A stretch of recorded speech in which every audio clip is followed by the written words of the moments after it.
Assalamualaikum warahmatullahi wabarakatuh. Perkenalkan, nama saya Sofia Andarirum dari Offering BK B8. Dalam mata kuliah bimbingan dan konseling pada pendidikan nonformal ini, di sini saya akan menjelaskan mengenai landasan formal pada penyelenggaraan pendidikan nonformal. Nah, sebelum saya menjelaskan mengenai landasan formal dalam penyelenggaraan pendidikan nonformal, di sini saya akan menjelaskan terlebih dahulu apa sih itu pendidikan nonformal.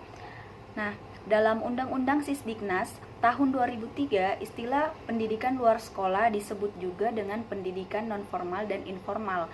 Nah, pendidikan nonformal ini merupakan suatu kegiatan atau upaya yang dilakukan untuk memperoleh ilmu dan pengetahuan di luar lingkungan sekolah atau dalam lingkup luar dari pendidikan formal. Selanjutnya yaitu Undang-Undang Republik Indonesia Nomor 20 Tahun 2003 tentang Sistem Pendidikan Indonesia sebagai landasan formal pada penyelenggaraan pendidikan nonformal. Pada pasal 26 ayat 1, pendidikan nonformal diselenggarakan bagi warga masyarakat yang memerlukan layanan pendidikan yang berfungsi sebagai pengganti, penambah dari atau pelengkap pendidikan nonformal dalam rangka mendukung pendidikan sepanjang hayat. Ayat kedua menjelaskan bahwa pendidikan nonformal berfungsi mengembangkan potensi peserta didik dengan penekanan pada penguasaan pengetahuan dan keterampilan fungsional serta pengembangan sikap dan kepribadian profesional.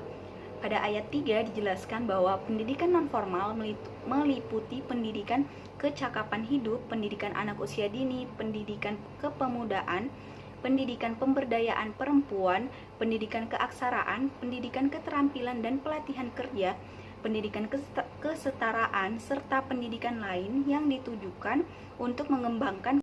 Selanjutnya, pada pasal 4, satuan pendidikan nonformal terdiri atas lembaga kursus, lembaga pelatihan, kelompok belajar, pusat kegiatan belajar masyarakat dan majelis taklim, serta satuan pendidikan yang sejenis. Pada pasal 5, kursus dan pelatihan diselenggarakan bagi masyarakat yang memerlukan bekal, pengetahuan, dan keterampilan, ilmu kecakapan hidup, dan sikap untuk mengembangkan diri, mengembangkan profesi bekerja, usaha mandiri, atau untuk melanjutkan pendidikan ke jenjang yang lebih tinggi. Pada pasal 6, hasil pendidikan nonformal dapat dihargai setara dengan hasil program pendidikan formal setelah melalui proses penyetaraan oleh lembaga yang ditunjuk oleh pemerintah atau pemerintah daerah dengan mengacu pada standar nasional pendidikan.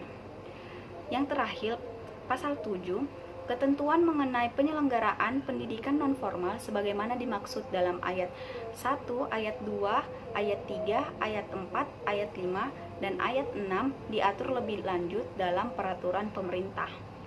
Nah, itulah tadi landasan formal pada penyelenggaraan pendidikan nonformal yang tercantum dalam Undang-Undang Republik Indonesia Nomor 20 Tahun 2003 tentang Sistem Pendidikan Indonesia. Sekian dari saya, lebih dan kurangnya mohon dimaafkan. Wabillahi taufiq wal hidayah. Wassalamualaikum warahmatullahi wabarakatuh.